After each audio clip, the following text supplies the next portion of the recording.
नमस्कार, स्वागत है आपका। मैं हूं अभिषेक शुक्ल। खास मुलाकात में आज हमारे साथ एक ऐसी हस्ती है जिनका राजनीतिक सफ़र कहा जाए अपने आप में एक प्रेरणा स्रोत है। राजनीति की बहुत ही छोटी इकाई से उन्होंने शुरुआत की और लगभग सभी पदों पर इलेक्ट होते हुए, जी हाँ, इलेक्ट होते हुए एक बड़े पद तक पहुँचे। काफ़ी गंभीर, काफ़ी सीनियर है और मौजूदा सरकार के कहा जाए चेहरे हैं और सरकार के कोई भी बातें हैं वो मीडिया तक या जनता तक पहुंचाने की जिम्मेदारी भी उन पर है। विधानसभा से लेकर सड़क से लेकर सदन तक हर जगह मुखरता के साथ, तर्कों के साथ सरकार की बातों को रखते हैं। मुलाकात करते हैं कृषि मंत्री रविंद्र चौबे जी से। सर, बहुत बहुत स्वागत है आपका। जी जी, नमस्कार। चौबे जी, आपके राजनीतिक सफ़र और आप आज जिस जगह पर हैं वो सभी ने देखा है, लेकिन इसकी शुरुआत कहाँ से हुई थी? कैसे राजनीति में आपका प्रवेश हुआ? कौन सी ऐसी घटना थी आपको लगा हाँ राजनीति में जाना चाहिए? किस तरीके से प्रवेश हुआ आपका? अब राजनीति तो हमारी विरासत में हमको मिला हुआ है। मेरे पूज्य पिताजी भी मध्य प्रदेश की विधानसभा के सदस्य थे, मेरी पूज्य माताजी भी मध्य प्रदेश की विधानसभा की सदस्य थीं। तो ऐसा मुझे लगता है कि राजनीति में आना ही था, ऐसा शायद ईश्वर ने लिखा था। मन से शुरुआत तो राजनीति की नहीं थी। मैंने अपनी एजुकेशन बीएससी एलएलबी करने के बाद जबलपुर माननीय उच्च न्यायालय में वकालत करने का काम शुरू किया था, लेकिन हमारे पिताजी के दुखद देहांत के बाद साजा विधानसभा क्षेत्र, उस समय वीरेंद्र नगर विधानसभा क्षेत्र हुआ करता था, हमारे कांग्रेस के साथियों ने, हमारे पिताजी के साथियों ने, और लगभग हमारे पिताजी राजनीति में किसानों का नेतृत्व किया करते थे।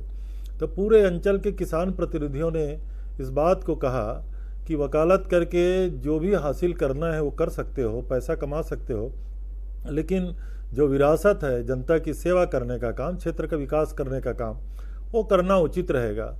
तो शायद इसीलिए मैं सब कुछ छोड़ करके अपने गांव में जब बैठ गया तब शुरुआत किया ग्राम पंचायत की राजनीति से। मैं ग्राम पंचायत का पंच भी रहा, ग्राम पंचायत का सरपंच भी रहा, ब्लॉक का जनपद का अध्यक्ष भी रहा, जिला पंचायत का भी अध्यक्ष रहा, मैं भूमि विकास बैंक का भी संचालक रहा, उपभोक्ता भंडार जिले का मैं अध्यक्ष रहा, कोऑपरेटिव बैंक में लगभग 14-15 साल उपाध्यक्ष के रूप में काम किया। संगठन में जब हम लोग काम कर रहे थे, हमारे बहुत ही पूज्य चंदूलाल जी चंद्राकर, जो हमारी प्रेरणा स्रोत थे, उन्होंने 1977 में जब कांग्रेस के खिलाफ सारे हिंदुस्तान में वेव था, तब उन्होंने अपनी गाड़ी के पीछे बिठा करके मुझसे राजनीति की शुरुआत कराई थी। तो वासुदेव चंद्राकर जी और चंदूलाल चंद्राकर जी, तो उन्हीं के सानिध्य में मैं संगठन में भी आया। दुर्ग जिला युवक कांग्रेस का मैं अध्यक्ष भी रहा, भारतीय राष्ट्रीय छात्र संगठन का भी अध्यक्ष रहा। जब मैं कॉलेज के दिनों में पढ़ाई कर रहा था, पूरे देश में जनता लहर थी, बहुत कम लोग कांग्रेस से निर्वाचित होते थे। तो उस समय मैं दुर्ग साइंस कॉलेज का छात्र संघ अध्यक्ष निर्वाचित हुआ था। फिर रायपुर के यूनिवर्सिटी में यूटीडी का भी छात्र संघ अध्यक्ष निर्वाचित हुआ था। तो मुझे ऐसा लगता है कि क्रमशः धीरे धीरे विभिन्न पदों पर रहते हुए राजनीति के सोपान मैंने तय किया। लेकिन इस सब के बावजूद भी आदरणीय वासुदेव जी चंद्राकर और चंदूलाल जी चंद्राकर जी को विशेष श्रेय इसलिए देता हूँ कि उन्होंने 45-46 साल पहले उंगली पकड़ के मुझे राजनीति में पहला कदम उन्होंने रखवाया था, और ये सोच के रखवाया था कि शायद हम लोग कांग्रेस की राजनीति में लगभग 50 सालों तक कांग्रेस के लिए काम आएंगे। तो मैं समझता हूँ ये उनकी दूरदृष्टि का परिणाम था, और सौभाग्य से कांग्रेस के सभी नेताओं ने विश्वास किया। माननीय दिग्विजय सिंह जी ने अपने मंत्रिमंडल में पहले शामिल किया था। मध्य प्रदेश जैसे राज्य के सामान्य प्रशासन, जनसंपर्क, उच्च शिक्षा और स्कूल शिक्षा मंत्री रहने का मुझे सौभाग्य मिला। छत्तीसगढ़ में भी जब सरकार बनी तब भी तत्कालीन मुख्यमंत्री माननीय योगी जी ने विश्वास किया। विधि, विधायी, संसदीय कार्य, आवास, पर्यावरण, लोक निर्माण जैसे सारे महत्वपूर्ण विभाग, नगरीय प्रशासन और विकास जैसे विभाग उन्होंने मुझे सौंपा था। और आज तो मैं अपने आदरणीय मुख्यमंत्री जी के विशेष रूप से धन्यवाद दूंगा कि प्रदेश के बेहतरी के लिए जो सर्वाधिक काम किए जा रहे हैं, खेती का, कृषि का, किसानों का और कृषि कल्याण का, इस महत्वपूर्ण जवाबदारी उन्होंने मुझे सौंपी है। जल संसाधन मेरे पास है, गोधन न्याय जिसकी चर्चा सारे हिंदुस्तान में हो रही है, पशुपालन विभाग मेरे पास है, मछली पालन मेरे पास है, और कृषि कल्याण का विकास उन्होंने इतनी महत्वपूर्ण विभाग सौंपी है। संसदीय व्यवहार में शिष्टता और शालीनता, इसको मैं बहुत महत्व देता हूँ, और कभी भी सदन के अंदर उत्तेजना को कैसे कम किया जा सकता है, शालीनता से अपनी बात को तर्कपूर्ण ढंग से कितना प्रखरता से रखा जा सकता है, इसलिए मुझे लगता है कि प्रदेश की जनता का भी विशेष स्नेह मुझे मिलता है, कांग्रेस कार्यकर्ताओं का तो मिलता ही है। सदन के अंदर की बात आपने की, इतना लंबा आपका राजनीतिक अनुभव है, यही वजह है कि चाहे मध्य प्रदेश की विधानसभा हो या छत्तीसगढ़ विधानसभा, आप अपनी बातों को तो तर्कों के साथ रखते ही हैं, साथ ही बहुत से दूसरे लोगों को भी आप गाइड करते नजर आते हैं। क्या मध्य प्रदेश के भी कुछ किस्से या छत्तीसगढ़ के कुछ किस्से ऐसे आपको याद है कि लगातार आप गाइड करते रहे, आपको बोला गया कि भाई थोड़ा सा गाइड करें इनको? अब स्थिति तो ये है कि मध्य प्रदेश में भी लगभग संसदीय कार्यों में अब सामान्य प्रशासन मंत्री होने के नाते माननीय मुख्यमंत्री दिग्विजय सिंह जी की विशेष कृपा बनी रहती थी। तो सदन चलाने में जितना भी सहयोग हो सकता था, चाहे मंत्रियों को, चाहे विधायकों को, चाहे विधानसभा के अन्य कार्य सूची में जो उल्लेखित विषय होते थे, तो वो चूंकि सामान्य प्रशासन और जनसंपर्क विभाग जैसे विभाग मुझे सौंपा गया था, तो सारी प्रेस बिरादरी से लेकर के सब लोगों से नित्य बातचीत हुआ करती थी। तो निश्चित रूप से ये जिम्मेदारी उठाने का सौभाग्य भी मिला है। और एक बात और है, मैं चाहे मध्य प्रदेश में रहा, चाहे छत्तीसगढ़ में रहा, सत्ता में रहा या विपक्ष में रहा, मेरे पक्ष के लोगों को तो मैं क्या बोलना है, किस तरीके से वो समझने की कोशिश भी करते हैं, मैं समझाता भी हूँ। सौभाग्य से जब भी विधानसभाओं के चुनाव होते हैं, नए विधायक चुन के आते हैं, तो जो प्रबोधन का कार्यक्रम होता है, ट्रेनिंग का प्रोग्राम होता है, मुझे उसमें अवसर भी मिलता है, मैं अपने विधायकों को ट्रेनिंग भी करता हूँ, नए विधायकों को। लेकिन पक्ष के साथ साथ प्रतिपक्ष के, विपक्ष के भी लोगों को कभी किसी बात की आवश्यकता होती है तो सुझाव लेने और सलाह लेने में वो गुरेज नहीं करते। अब मैं भी अपना सौभाग्य समझता हूँ। ये तो पक्ष और प्रतिपक्ष जो है, राजनीति में हमारी दलों की प्रतिबद्धताएं होती हैं, लेकिन हम सबका लक्ष्य तो अपने प्रदेश का, अपने देश का विकास होता है।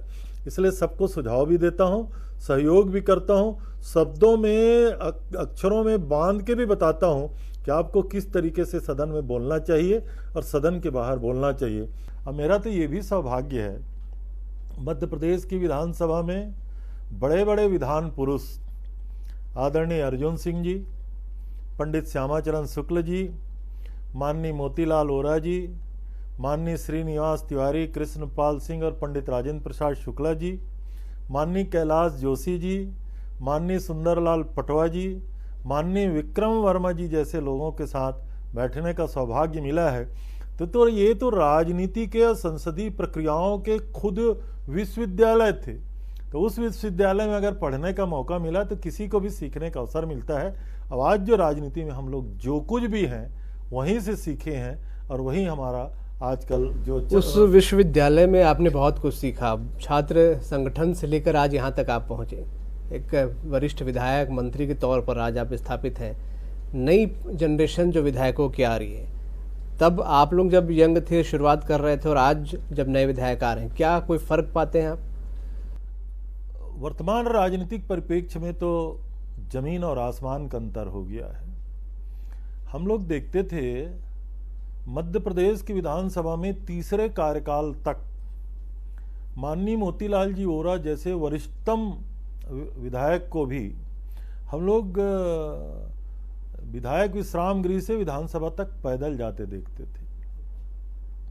आज वो बातें नहीं है। पहले दिन से विधायक बड़ी बड़ी गाड़ियों में अब आकर्षण बन चुका है, जो राजनीति का चार्म है उसमें ग्लैमर में दौड़ना चाहते हैं। दूसरी, पहले विधानसभाओं में किसी का भी भाषण होता था, अर्जुन सिंह जी का सदन में किसी बात पे अगर वक्तव्य होना है तो समझ लीजिए ना केवल कांग्रेस पक्ष, भारतीय जनता पार्टी के भी सारे लोग सदन में मौजूद होते थे कि आज अर्जुन सिंह जी क्या बोलने वाले हैं, उनका तर्क सुनते थे। हम लोग भी माननीय सुंदरलाल जी पटवा अगर सदन में किसी बात को, या सरकार के खिलाफ अविश्वास प्रस्ताव में पहला भाषण सुंदरलाल जी का पटवा का होना है, ऐसा जिस दिन भी संदेशा रहता था, तो कांग्रेस का एक विधायक अनुपस्थित नहीं रहता था। लोग पहले सुनते थे, जो लेजिस्लेचर है उसको समझना चाहते थे, विधानसभाओं में भागीदारी होती थी और बहस का जो स्तर होता था वो काफ़ी ऊंचा होता था। अब राजनीति में आने वाले लोग तत्काल कुछ पाना चाहते हैं, नाम कमाना चाहते हैं, पैसे और पद के पीछे भागना चाहते हैं। मैं समझता हूँ पहले ऐसी बातें नहीं थी, इसलिए पहले और अब की राजनीति में बहुत अंतर है। उसके बावजूद भी अभी भी कुछ बहुत अच्छे लड़के राजनीति में आ रहे हैं, बहुत अच्छी समझ उनकी, विधानसभाओं के प्रति बड़ी लगन उनकी, और पढ़े लिखे लोगों का आना राजनीति में कुछ ज़्यादा हो गया है। तो मैं ऐसा समझता हूँ कि आने वाले समय में वो लोग भी इन सारी चीज़ों को समझेंगे। हम देखते हैं आपसे जब भी मुलाकात होती है, आपके ऑफिस में आपके क्षेत्र के लोगों का जमावड़ा बराबर बने होता है, या अगर आप यहाँ नहीं हैं, यहाँ व्यस्त नहीं हैं, तो पता चलता है आप अपने क्षेत्र में लगातार दौरे में रहते हैं। बल्कि हमने सुना मोटरसाइकिल में भी आप निकल जाते थे। किस तरीके का ये जुड़ाव क्षेत्र के लोगों के साथ रहता है? मुझे लगता है कि किसी भी जनप्रतिनिधि को अपनी जनता को, जैसे हम लोग सामान्य बोलचाल की भाषा में बोलते हैं, जनता जनार्दन है, तो उसी रूप में लेना चाहिए। हम जो कुछ भी हैं अपने क्षेत्र की जनता के आशीर्वाद से हैं। अब राजनीति में लगभग 50 सालों से हमारे परिवार को जनता का आशीर्वाद है। तो इस जीवन में जो कुछ भी हमें हासिल हुआ है, तो हम लोग ये मान के चलते हैं कि उन्हीं का आशीर्वाद से हासिल हुआ है। हम किसान परिवार से संबंधित हैं। लगभग 4 कार्यकाल तक तो हमारे पास केवल मोटरसाइकिल हुआ करता था। तो राजनीति में अपने क्षेत्र के पूरे लगभग 300 गांवों का दौरा हम तो बाइसिकल से भी किए हैं, मोटरसाइकिल से भी किए हैं, और अधिकांश गांवों में पैदल भी गए हुए हैं। इसलिए हमें इस बात से कोई गुरेज नहीं। आज भी राजनीति के सारे सोपान तय किए हैं। मध्य प्रदेश और छत्तीसगढ़ के वरिष्ठतम मंत्रियों में से एक हैं, लेकिन अपनी कॉन्स्टिट्यूंसी में मोटरसाइकिल से घूमने में हमको बहुत अच्छा भी लगता है, और क्षेत्र की जनता उसको महसूस भी करती है। कहीं भी आप मोटरसाइकिल से किसी भी गली में निकल रहे हैं तो कोई भी गरीब आदमी आपको पुकार के रोक लेता है, आपसे बात कर लेता है, गला मिल लेता है, अपनी समस्या बता देता है। तो आशा ये है कि मोटरसाइकिल दिखावा नहीं है। हम खेती करते हैं तो ट्रैक्टर चलाते हैं तो कहीं फोटो शूट करके हम दिखाते नहीं कि हमने अपनी खेती में ट्रैक्टर चलाया है।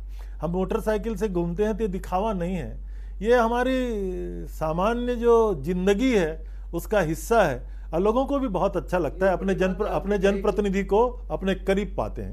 बड़ी अहम बात आपने बताई कि राजनीति में इस प्रकार के लोग भी होते हैं। नई जनरेशन को जानकर गर्व भी महसूस होगा। आपके विभाग की ओर आते हैं, बड़ा महत्वपूर्ण विभाग आपको मिला, आपने बताया मौजूदा समय में कृषि विभाग मिला है, जल संसाधन है, और इसलिए भी महत्वपूर्ण है क्योंकि किसानों को लेकर सरकार ने काफ़ी कुछ किया है, काफ़ी कुछ कर रही है, और तनातनी या केंद्र से कई बार टकराव की भी नौबत इसको लेकर आती रही है।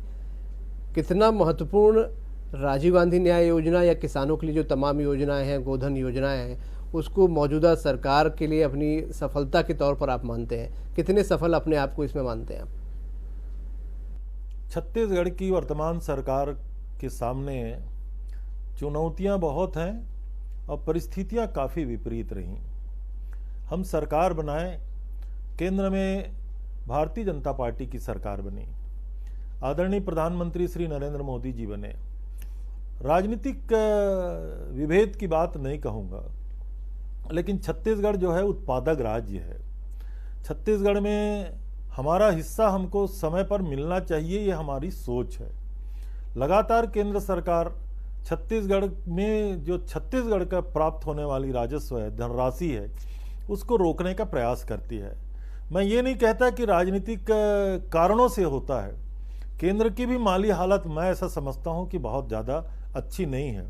हालांकि प्रचार के लिए 20 लाख करोड़ का पैकेज घोषित हो गया, 35,000 करोड़ का वैक्सीनेशन का पैकेज घोषित हो गया, किसानों के लिए 3 लाख करोड़ के आर्थिक लॉजिस्टिक सिस्टम बनाने का पैकेज घोषित हो गया। लेकिन जमीनी हकीकत यह है कि 1 रुपये का काम अभी जमीन में आ नहीं पाया है। मैं आलोचना नहीं करना चाहता, लेकिन ऐसी परिस्थिति में हम काम कर रहे हैं। छत्तीसगढ़ का जो बजट वर्तमान परिस्थितियों में लगभग 1,30,000 करोड़ के आसपास पहुंच जाना था, वो अभी हम लोग 1,07,000 करोड़ पहुंचा पाए हैं।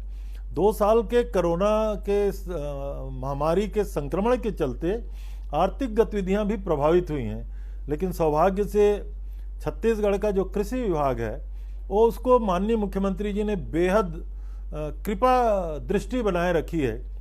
ना हमारे बजट में कटौती हुई है, ना विभाग में उन्होंने किसी प्रकार के नियंत्रण करने की कोई बात कही है। इसलिए मेरे विभाग की दोनों प्रमुख योजनाएं, गोधन न्याय योजना और राजीव गांधी किसान न्याय योजना, बहुत सुचारू संचालित हो रहा है। छत्तीसगढ़ में आप देखेंगे ये 2 साल के लॉकडाउन में पूरे हिंदुस्तान के किसानों के सामने खूब तकलीफें रहीं, लेकिन छत्तीसगढ़ के किसानों का हम लोगों ने जिस तरीके से धान खरीदा, पहले साल लगभग 18,000 करोड़ रुपया, दूसरे साल लगभग 20,000 करोड़ रुपया और इस वर्ष लगभग 21,000 करोड़ से अधिक की राशि सीधा किसानों के खाते में जा रही है। तो छोटी मोटी राशि नहीं होती और ये किसानों की खुशहाली का सबसे बड़ा कारण है। केंद्र सरकार ने छत्तीसगढ़ सरकार की उस योजना का, जिसमें हम प्रति क्विंटल धान की कीमत 2,500 रुपया दे रहे थे, उन्होंने उसको बोनस माना और कहा इसको आप नहीं दे सकते और वरना हम आपका चावल नहीं लेंगे। हमने उसको इनपुट सपोर्ट के रूप में किसानों को देना शुरू किया। वही हमारी राजीव गांधी किसान न्याय योजना है और उसको भी पिछले साल भी हम लोगों ने दिया, इस साल भी हम लोगों ने उसके लिए बजट की प्रावधान किया हुआ है और 21 मई से हम देना शुरू करेंगे। गोधन न्याय योजना तो हिंदुस्तान की सबसे महत्वपूर्ण योजना है। गरीब गोपालकों का गोबर 2 रुपया में हम खरीद रहे हैं। अभी इस योजना को शुरू किए तो 1 साल नहीं हुआ है। आने वाले समय में ये बहुत अच्छे ढंग से संचालित होगा। छत्तीसगढ़ में लगभग 11,000 ग्राम पंचायतों में से 7,000 ग्राम पंचायतों में हमने गौठान निर्माण करने का लगभग काम शुरू कर दिया है। 6,000 गौठानों का निर्माण अंतिम चरण में है। 5,000 से अधिक गौठानों में हम गोबर की खरीदी कर रहे हैं और छत्तीसगढ़ के गोपालकों के खाते में 90 करोड़ से अधिक की राशि हम दे चुके हैं। और आपको सुनकर के खुशी होगी, कभी जब पूरे देश में किसानों के सामने बढ़ती हुई केमिकल रासायनिक खाद की कीमत चिंता का कारण बना हुआ है, अकेले छत्तीसगढ़ के खरीफ फसल में जो कीमत बढ़ी है उसका अंतर अगर राशि किसानों के जेब से जो निकाला जाएगा, केंद्र सरकार के द्वारा जो खाद की कीमतें बढ़ाई गई हैं, वो 800 करोड़ से 1,000 करोड़ होता है। तो ऐसे समय में हमारे छत्तीसगढ़ के गौठानों में लगभग 62,000 वर्मी कंपोस्ट के टांके पूरा भरे हुए हैं। लगभग 10 लाख क्विंटल वर्मी कंपोस्ट हम बना करके तैयार रखे हैं, वो किसानों के खेतों में हम पहुंचाएंगे। तो कुल मिला के इन दोनों योजनाओं से किसानों को सीधा लाभ होने वाला है। एक बहुत महत्वपूर्ण विभाग मेरा जल संसाधन विभाग है।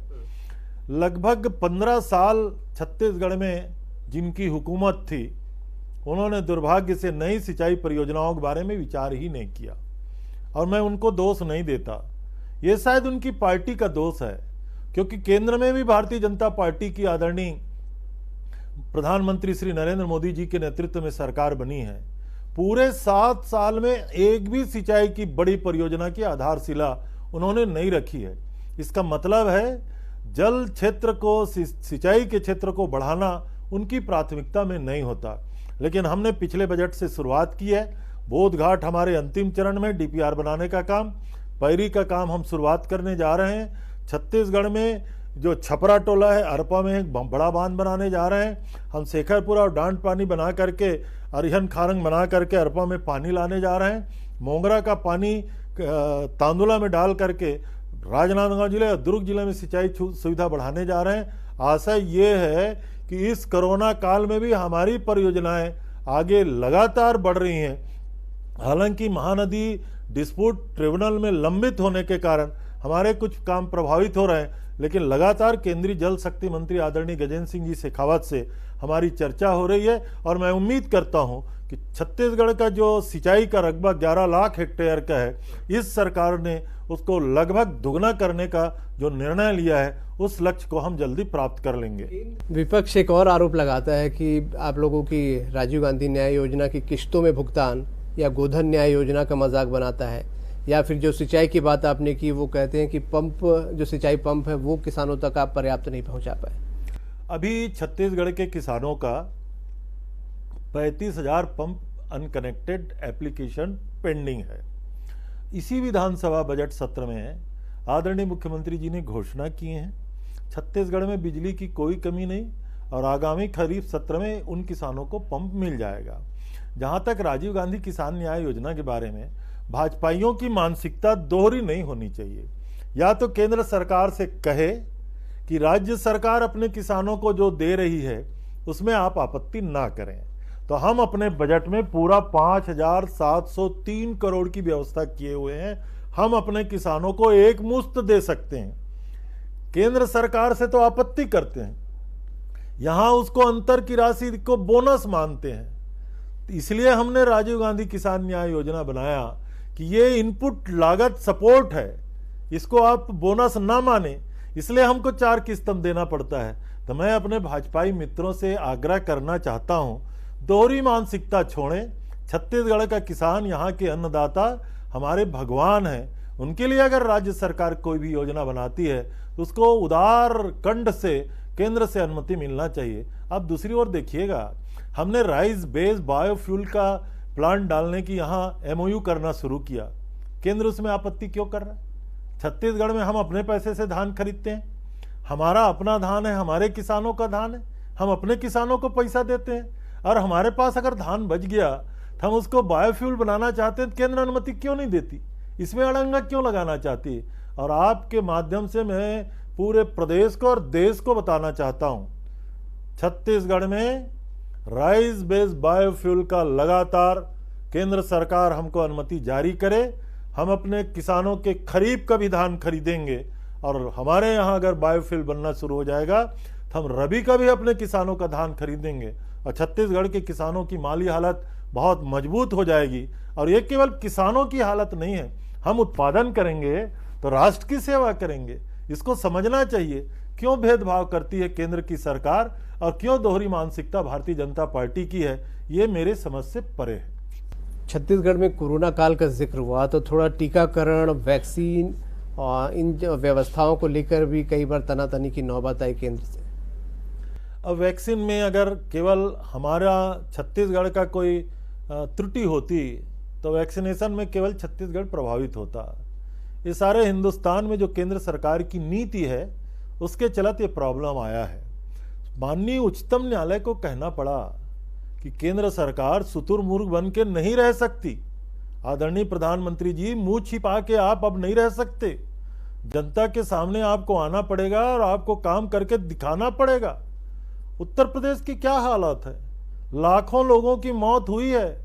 गंगा मैया में प्रतिदिन 10-10, 15-15 हजार डेड बॉडी बहाया जा रहा है।